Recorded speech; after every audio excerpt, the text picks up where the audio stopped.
Yesterday, despite all the stormy weather and all this kind of stuff, I ventured out and braving the elements, and I made my way to Real Radio, the famous Real Radio, where I got a chance to have an audience with the boss man himself, Mr. J. Crawford. This year, Real Radio was voted the UK's #1 commercial radio station of the year.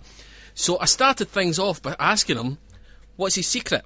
You know, I don't think there's really a big secret, because, as I say, if there was, I'd be able to sell it to other people. I think it's knowing exactly where you're going. I think it's having a vision. I think it's following that vision through and getting everybody to buy into the vision. And then I think it's about getting the best people that you can on board to carry the plan through. And if they know exactly what they're supposed to be doing, and you have regular sessions with them where you point out that things in some areas could be better, or that in other areas that's as good as it gets, keep doing it, I think you're on the right track. I'm looking around your office, and it's an impressive gallery you've got here, a man with friends in high places. Oh, well, you know, I suppose you try and make it a little bit rock and roll and remind yourself that after all these years that it's really about showbiz and music, and so I do have a few things that I've been either presented with or collected over the years. You know, there's a few gold discs and things like that have been passed on to me by various people, and you know, it's very nice. There's one on the wall there that I got from Ian Gillan. In fact, I've got two over there from Ian Gillan. From, you know, he was the lead singer with Deep Purple, of course, and those albums were given to me back in the 70s when I used to do the rock show on Radio 4th in those days, 5 nights a week. And I was a big fan of Ian Gillan and of Deep Purple from when I'd been at school. For me to meet someone like Ian Gillan was a bit of a thrill, but to actually end up, you know, having a few beers with him and going for lunch with him and having him present me with something like that was just fantastic. It was, you know, this job has always been a bit of a dream come true for me, really. Just being involved in the music business. I was never a good enough singer, and I never really mastered the guitar, so this is the closest I got. That was going to be my next question about your musical prowess. Did you ever dabble in it at all? Well, I was the singer in a band in my teens, in a couple of bands actually, and you know, who knows what might have happened if we'd kept going with all of that. But you know, a couple of the guys are still involved. The guitarist is a guy called Ian Pettigrew, and he's still playing with a band called Blind Melon. Believe it or not, I've gone along to see him a couple of times, and he usually gets me up from a party piece brown sugar. Did you do that at the Christmas party? I didn't do it at the Christmas party, no, I wasn't allowed. But most Radar nights out, you know, when we're you know, celebrating or not the audience figures here at Real Radio, that's usually an excuse to get up and sing. But you're juggling two jobs. You're in charge of the programmes, but you're also doing the show in the afternoon. So what's like a typical day for J. Crawford? Typical day is I'm up about 6:30 in the morning. I live in Edinburgh, and I wake up with Robin and Kat with the breakfast show. So the first thing, as soon as that alarm goes off, I'm kind of listening, and then, you know, I get up, leave the house usually about 7:15, 7:30, get to work the back of 8 o'clock, and the day starts with you know, checking emails and answering any queries or anything that's come in, dealing with any issues. Then I'll have a catch up with my staff and with the managing director, Billy Anderson. Usually there are several meetings a day, and there's planning, there's things like the playlist, conference calls, all sorts of stuff going on, and just dealing with the business generally. It usually means a sandwich for lunch in front of my computer. You don't get lunch hours anymore. And then suddenly I realise it's 5 to 2 and I'm on the air in 10 minutes. So believe it or not, being on the air is the least stressful part of my day. I really enjoy it. I feel sorry for football managers who, because they get to 34, 35, or they get an injury, can no longer play, because you know, watching them on the touchline, that they really wished they were out there kicking a ball again. And luckily, you know, in radio terms, I'm still kicking a ball. I enjoy the management experience. I enjoy being program director. I enjoy being involved at every level of the business. But there's no greater enjoyment for me than actually going on and opening the mic and talking to people, playing good music. You mentioned about when you listen to Rob and Cat in the morning. Having listened to the show on a regular basis coming into the work when I travelled in the morning, always got the impression where the moment they say something, you make sure they behave themselves.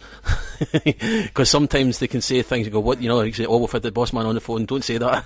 Well, you know, it's a funny thing, but this whole Boss Man Jay thing started because that's how Robin began referring to me on the air, and it's amazing how people reacted to that, and suddenly there's a sort of persona, you know, with the audience. So when I'm on and I answer the phone, you know, hi, good afternoon, Real Radio, it's always, Boss Man, is that you? So, you know, it's been interesting. Everywhere I go I get Boss Man now, and it's really nice, but I never started it. It was Robin that started that. Yeah, I mean, we run things pretty tightly here. You know, earlier, before you came in, Frank, we had a breakfast show review. We have a breakfast show review about once a fortnight, but we have regular Snoop sessions, as we call them, which is any time that the microphone opens in the studio, it records onto my laptop and onto my PC, so that I can call in any presenter and listen back to any of the links that they've done, and I do that every week with them all, and it's just on part of the ongoing training. Some presenters, of course, that have been in the business for a long time, at first don't react well to it, you know, nobody likes criticism and so on, but, you know, as I've pointed out, you know, David Beckham still has a coach, Pavarotti still has a voice coach. You know, everyone needs a little bit of help and support and training, and most of all, they need direction and they need guidance, and they need to have a common goal that we're all working together towards, and they've got to understand that we're working within a format, and they've got to adhere to that. With Real Radio, you're branching in other departments as well. They've got the new rock station starting up. 96.3 Rock Radio is very exciting for me personally. As I mentioned earlier, you know, meeting somebody like Ian Gillan, and because I started the very first show that I ever did, 22nd of January 1975, the launch of Radio 4th, was Edinburgh Rock. It was a rock show. It was a classic rock show, and so to have a station that's going to be 24 hours a day playing that kind of music is just right up my street. I'm very excited about it, and of course, the most exciting time for anyone in radio is the launch of a new brand and of a new station. So, you know, that's, you know, you feel like you're giving birth, and it is, it's just brilliant being involved. Just a couple more things. You being programme director, would it be fair to say you get lots of demos on your desk all the time? Now, my co-host Michael will be scribbling notes furiously as we speak. What's the secret of a good demo that's not going to get thrown in the bin? Well, yeah, that's another interesting question, Frank. I'll tell you an interesting story about demos, because Tony Blackburn came to work for us here to cover for Robin Galloway when he was on a week's holiday.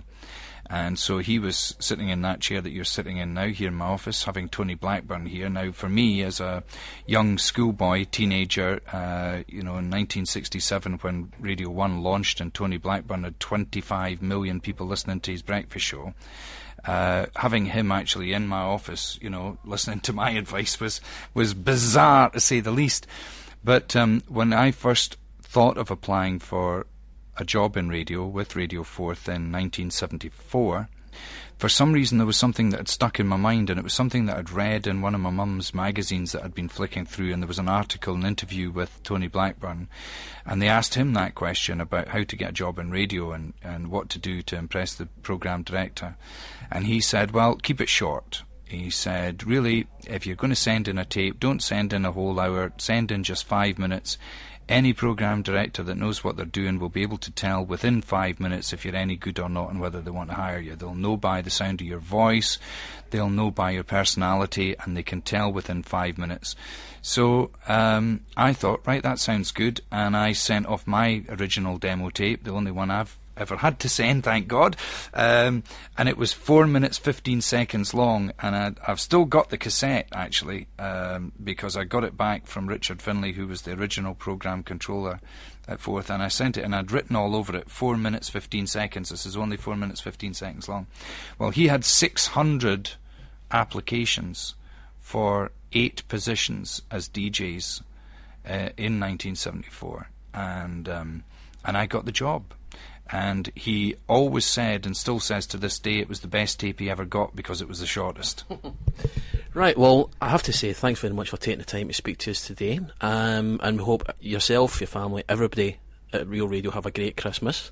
Now, one thing we have to say is, see, when we ever have guests on our show, we always either play records, a particular record that they will like, or we play a record that's maybe applicable to yourself. Now, because we were in Real Radio speaking to you, I thought, well, the boss man, I thought maybe Bruce Springsteen might be the might be an appropriate one, or is there any other ones you maybe like us to play for you? Well, you know, it's one of those things. I remember being asked a long time ago to list my top 10 favourite songs. It was actually for a pal's kids' schools magazine, and they what they were going to do was jumble up the 10 songs and then ask everybody to put them in order. So I said, yeah, I'll do that. So I got a piece of paper out and a pen, and I wrote 1 to 10, and about an hour later I was still sitting there with just 1 to 10, because how do you judge, you know, what should be the best Beatles song or the best Stone song or whatever, you know, over the years. But yeah, I'll go with the Bruce Springsteen idea, since that you've suggested that, and if I can have Born to Run, which I think is his best song, or maybe you should play Santa Claus is Coming to Town. Is this going out before Christmas? Absolutely. Yeah, all right. Well, what about Bruce Springsteen and Santa Claus is Coming to Town? It's a really good version. If not, Born to Run would be fine. And can I just take this opportunity, Frank, to say Merry Christmas to everybody at the station and to everybody listening. I hope you have a very happy New Year. Let's hope 2007 is going to be healthy and prosperous for us all. That's brilliant. Jay Crawford, thanks very much for speaking to me. Pleasure. FPR. The best music, the biggest hits.